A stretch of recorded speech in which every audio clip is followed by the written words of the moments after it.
First of all congrats, really enjoy. किस तरह का रिस्पांस आ रहा है? बहुत जल्द आपके शो आ रहे हैं नागवधू, सो किस तरह का रिस्पांस आ रहा है? Go ahead, ladies first. Response I think I don't know honestly, मैं किसी से पूछ भी नहीं रही हूँ because I am kind of little scared and excited for it. तो मैं तो ज़्यादा किसी से पूछा नहीं, जिसने देखा भी है promo, I think they are kind of excited to see कि ये है क्या actually. No, because I must tell you, ज़्यादातर if any trailer or promos goes viral or that kind of thing, तो उसके ना रिव्यूज़ आते हैं ट्रेलर के, और उसी पे लोग रिव्यूअर्स जो होते हैं वो ट्रेलर अपने चैनल्स पे डाल के होते हैं। एंड अगर आप नागवधू सर्च करेंगे तो उसके 8 से 10 रिव्यूज़ ऑलरेडी हो चुके हैं ट्रेलर के। So from last 2-3 days I was just searching this and I was searching अच्छा न्यू ट्रेलर आया क्या, but there is no new trailer, it is इतने सारे रिव्यूज़ बन गए and everyone is so excited and इसका बहुत ज़्यादा पॉजिटिव रिस्पॉन्स है। I am very happy frankly because किसी ने भी कुछ पॉइंट आउट नहीं किया कि सब एवरीवन इज़ नोन एंड इतने नोन चेहरे हैं इसके अंदर, तो everyone is so excited and they are very eager to see the show. First of all आपके रोल के बारे में जानना चाहेंगे, कैरेक्टर किस तरह की है और क्या कुछ चैलेंज फेस करने को मिला इस शो में? तो मेरा कैरेक्टर का नाम है आभा और शी इज़ वो शादी करके आती है वो गांव में और न्यू ब्राइड है। प्रताप की नजर होती है। हाँ, इसकी नज़र सब पे होती है शो पे। हाँ, इनकी नज़र सब पे है शो पे, तो आती है। But I think she is one of the educated ones, पढ़ी लिखी है और बेवकूफ़ नहीं है, तो उल्लू नहीं बनती है, और वो शी इज़ द वन जो बस्ट करती है जो भी स्कैंडल है और जो भी कार्टल है, तो दैट्स द कैरेक्टर। और शो में चैलेंजिंग वो था कैरेक्टर के लिए because honestly this is a very different genre for me. मैंने कभी करा नहीं है ऐसा experiment. I have always mostly done comedy या वो सब चीज़ें। तो फॉर दिस एंड ऑल्ट का शो है तो कुछ ऑफ कोर्स उसमें थोड़ी इंटीमेट सीन्स और थोड़ा बोल्ड कंटेंट था, तो for me it was impossible to do, but पता नहीं, I think that was the most challenging part जो because when I met her and I became friends with her, उसके बाद में हर दिन के बाद यही रोना होता था मैंने क्या कर लिया and I was like, and actually I shared the trailer with her and I'm like, see how decent you are looking, so she was very scared actually मैं सीन करने के बाद ना रोती थी सीरियसली अपने रूम में जाके कि मैंने क्या करा है। and I guess continuously she shot one day कि ना कुछ 18-19 घंटे शूट किया था। I was like, where are you? I'm like shooting. हाँ, इन सबका पैकअप हो गया, आपका पैकअप हो गया था, इन लोग का सबका पैकअप हो गया था। मैं अकेले शूट कर रही थी 19 सुबह तक, और वो लास्ट सीन मतलब एंड तक जाते जाते वो सीन था, तो for me morning to day to morning to night to day मैं बोल रही हूँ मैं कुछ और कर क्यों नहीं रही हूँ शो में। हाँ just crying and all Ajmer, आपसे जानना चाहेंगे, आपका कैरेक्टर बहुत दिलचस्प वाला है। अगर मैं Pratap Singh is I mean like जब मैंने ये स्क्रिप्ट भी पढ़ी थी तो I was firstly because Jeetu sir is very experience director और हमारे प्रोडक्शन में भी जो प्रोड्यूसर हैं और वो भी जो राइटर हैं, because when the writer is the producer and he is always on set, तो he can give you good narration of the character. तो मुझे स्टार्टिंग में to have the reference, I always work like that as an actor. मैं हमेशा चाहता हूँ कि कुछ ना कुछ रेफरेंस निकालूँ, तो थग्स ऑफ हिंदुस्तान का मुझे रेफरेंस मिला था आमिर सर का कि ये उसका कैरेक्टर है। तो जो मेरा एक कसम शो आया था बालाजी का, कसम तेरे प्यार की, उसमें जो मनप्रीत सिंह बेदी मैंने किया था, वो मनप्रीत और जो अभी शिद्दत सीरीज़ आई थी मेरी अतरंगे की, उसका मिक्सचर है। तो यहाँ पे इस कैरेक्टर में आपको कॉमिक फन मिलेगा, सुपर वुमनाइजर, फ्लर्ट, ठरकी, ठीक है, and at the same time he is very serious because he is undercover cop and जो कि एक्सपेल हो चुका है और उसको पुलिस की नौकरी से निकाल दिया गया है, लेकिन he is the only one who will investigate the whole case that what is going on behind all, ये हमारे नागमहल में क्या चल रहा है। और इन द एंड जब उसको खुलासा होता है तो वो खुद मिल जाता है and 3 shades in one character, I loved it because you know as an actor मैं हमेशा ट्राई करता हूँ even in films I am doing and all that कि मैं बहुत एक्सपेरिमेंट करूँ हर एक कैरेक्टर में। तो इसमें ना बहुत सारे वेरिएशंस थे, where I have to be very serious, we have to be very funny, we have to very flirtatious, तो बहुत सारी चीज़ें थी जो मैंने कोशिश की अच्छा निभाने की। सो मैं आपसे जानना चाहूँगी क्योंकि मैंने एक छोटा सा क्लिप पढ़ा था, वहाँ पर आप बहुत नर्वस थी अपने कैरेक्टर को लेकर, जब आप प्ले कर रही थी आपको काफ़ी ज़्यादा सपोर्ट मिला डायरेक्टर एंड राइटर का। सो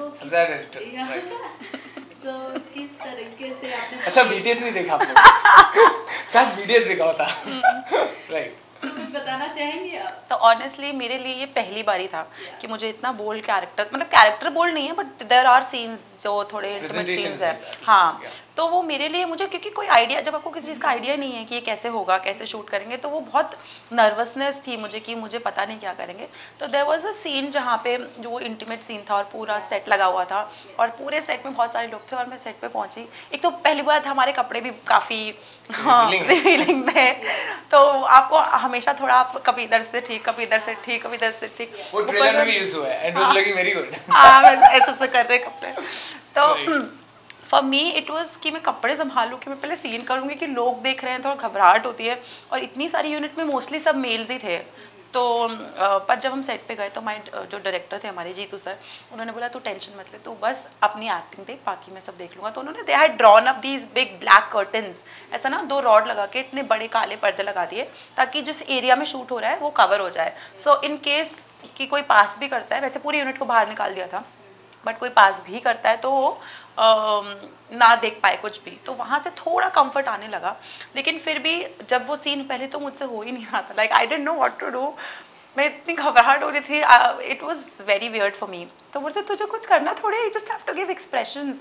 आई सेड सर नहीं होगा, बट देन ठीक है, okay. It's all because whatever we have shot, it's all suggestive, I must say, because it's all on the face. असली में हम ऐसा कुछ कर नहीं रहे, बट वो बट देन जब वो हो गया तो सर बोलते you know what, you've done this scene the best।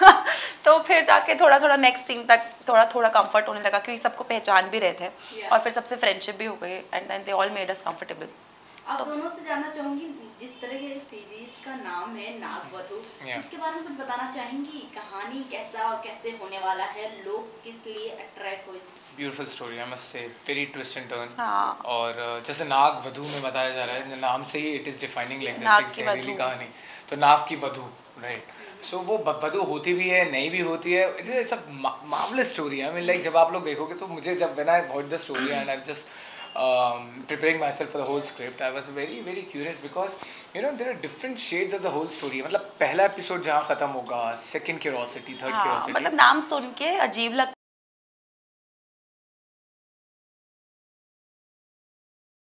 है वो नाम क्यों है, और ऐसा नहीं है कि वो सब कुछ एकदम स्टूपिड है, किसी का सर पैर नहीं है, मतलब हर चीज एक दूसरे से कनेक्टेड है। everyone is connecting this to Nagin, I guess, but it has nothing to do with Nagin, बिल्कुल भी नहीं, और ये बिल्कुल डिफरेंट है, बहुत डिफरेंट है, एंड बिलीवेबल है, सबसे बड़ी बात है ना, ऐसा नहीं है कि ऐसा नहीं हो सकता, it's not about the ऐसा हो सकता है। आप ये बोल सकते हैं कि it is not supernatural, हाँ, ऐसा नहीं कि मेरे अंदर नाग आ गया, मैं नागिन बन गई, ऐसा सब नहीं है, इट्स वेरी डिफरेंट। कहानी जिस तरह प्रोमो देखा गया है, बिल्कुल विलेज का दिखाया जा रहा है, तो आप लोगों के लिए कितना चैलेंजिंग था, क्योंकि हम जिस तरीके से रियल लाइफ में रहते हैं, no AC, no AC, कितनी बार too much of heat, no AC, like there's no vanity where, हाँ, एक वैनिटी में यहाँ पे लड़कियाँ हैं, यहाँ पे लड़के हैं, because we're shooting at such remote locations also कि वहाँ वैनिटी नहीं हो सकती थी, but all went to Pune side, कहाँ पे हम लोग गए थे, हाँ, बहुत it was not easy, या पर्सनालिटी में चेंज लाना पड़ा उनकी तरह दिखाने के लिए, हाँ, थोड़ा बहुत यार, मतलब I'm not a very timid and this kind of person, तो I had to be like this, who talks like this, तो for me वो बार बार कॉन्शियसली आपको याद रखना पड़ता है कि नहीं, तेज नहीं बोलना है, धीरे रहना है, झुक के रहना है थोड़ा। तो जुबेर, मैं आपसे जानना चाहूंगी, रियल लाइफ में जुबेर अलग है या प्रताप की तरह ही थोड़ी? in a real life I'm very shy guy, right? मैं बहुत शाय हूँ, बहुत शाय हूँ, मुझसे बहुत हिम्मत लगती है मुझे किसी से बात करने में, बट क्या होता है फिर एक बार जब बात हो जाती है तो I get more comfortable and मेरी फ्रेंडशिप ज़्यादा इंक्रीज हो जाती है, लेकिन या initially I am very hesitate, but for this character I mean like जिसको देखेगा उसको हिट करेगा, और प्रताप इज़ लाइक दिस। हम लोग का एक ट्रक है, मेरा एक शागिर्द है जो शो में आपको देखने को मिलेगा मेरे साथ में, तो हम लोग का एक ट्रक है जिसमें we always drive and go, and उस ट्रक के नाम पे जो अलग अलग पोस्टर्स आपको मिलेंगे ना, अश्लील पोस्टर्स ऑफ प्रताप, एंड या but it's a contrast in the end, जब वो आप स्टोरी देखेंगे तो बहुत सारे चेंजेस मिलेंगे। तो या पर्सनल लाइफ में वेरी शाय, बट या as an actor you have to do all the things, right. Bigg boss OTT launch हो चुका है और लोग आपके कोई फ्रेंड क्लोज में जा रहे हैं, ये तो अभी सुबह ने बताया मुझे, I don't know, please don't put it on me, मेरा नहीं बताया मुझे, अनाउंसमेंट तो हो गया, बट आपसे जानना चाहेंगे कि आपके कोई क्लोज फ्रेंड मेरी लास्ट को एक्टर मैं बताता हूँ, I'll be like not of this show. I've done 2 songs with Tamkeen Khan was there in Big Boss OTT, I remember. अभी ये Big Boss अभी इसमें ही थी या इससे पहले? अभी तो चालू भी नहीं हुआ पास। इससे पहले वाले में थी, तो आई एम वेरी, क्योंकि मैंने ज़्यादातर जो भी फिल्म्स की थी, दोस्ती की साइड इफेक्ट में सपना चौधरी थी, वो बिग बॉस वाली थी, अभी न्याय जस्टिस में सुमी खान थी, वो बिग बॉस वाली थी, फिर अर्शी के साथ एक आइटम किया, तो मोस्टली मैं फिल्म्स और ये बिग बॉस से ऐसा कनेक्शन हो जाता है कि वो जो काम करने के बाद बिग बॉस से बाहर आते हैं वो काम मेरे साथ करने लगते हैं। बिग बॉस कब लॉन्च हो रहा है? पहले बताओ कब लॉन्च हो रहा है? अदरवाइज उसके अलावा कोई मेरा कोई रिलेशन नहीं है। मैंने I just seen the only 1 season because Siddharth show was going on and my show was going on, colours हम दोनों का शो साथ में था, तो वो ही सीजन बस मैंने देखने का एफर्ट किया था, उसके बाद कुछ नहीं देखा। Even 2 times my agency had asked me, मैंने कहा अभी बिल्कुल टाइम नहीं है ना मैं बिग बॉस करने वाला हूँ ना मैं अभी देख रहा हूँ फिलहाल, but I am wishing everyone. Future में कोई प्लान है जुबैर आपका जाने का, क्योंकि बहुत ज़्यादा फेम और बहुत कुछ मिल जाता है एक। See, I'm very honest. You know what? I've turned as a producer also now. I'm directing 2 films. So मेरी अभी 2 films बहुत बड़ी आ रही हैं. And as a producer also, my company is going on, label also. So I wanted to work as an actor and director producer. I'm also working now. So अभी क्या है ना, वो बहुत ज़्यादा गैप ना हो जाए, तो मुझे ना 3-4 महीने के गैप से डर लगता है अपने काम से, तो मुझे ऐसा लगता है वो गैप हो जाएगा। एंड फ्रैंकली यार what I am speaking, how I am behaving, what I am eating, हाँ ये ऑल सीक्रेट में रिवील हो जाएंगे यार। वो मैं अफोर्ड नहीं कर सकता। I honestly don't mind because I think I've done a few reality shows पहले, तो मतलब मैं वो एम somebody जो कैमरा ऑन होता है तो भी वही रहती है, ऑफ होता है वो भी रहती है, तो मुझे वो टेंशन नहीं है कि ऑन कैमरे पे क्या करूँगी। So I think I would not mind, but I would like to go for the main one, not the OTT। Main one is the actually मुझे इतना नॉलेज नहीं, शायद OTT से कुछ candidate they select for the main also, right? ऐसा भी कुछ होता है ना? नेक्स्ट सीजन में ऐसा हुआ था। अच्छा, एक ही तो हाँ लास्ट सीजन में ऐसा हुआ था। ओके, लास्टली क्या कुछ कहना चाहेंगे अपने ऑडियंस को? हाँ, जितना प्यार आप लोगों ने मुझे टीवी में दिया, फिल्म में दिया, पेटेंट मेरा डायलॉग। प्लीज हमारा शो नागवली देखिएगा जो 21 जून को रिलीज हो रहा है, यानी कि कल, और आई होप कि आप सबको बहुत पसंद आएगा क्योंकि हमने बहुत मेहनत करी है, तो please it's a whole team work, I must say बहुत मेहनत है पूरी टीम की, डायरेक्टर, प्रोड्यूसर्स, हमारा production team, everyone. I want to thank everyone, even all team, ठीक है, हमारे क्रिएटिव्स, उन्होंने इतना प्यारी तरीके से इसको पिक्चराइज किया है। सो आप जब देखेंगे तो आपको आई एम श्योर अच्छा लगेगा, right? Thank you guys, thank you.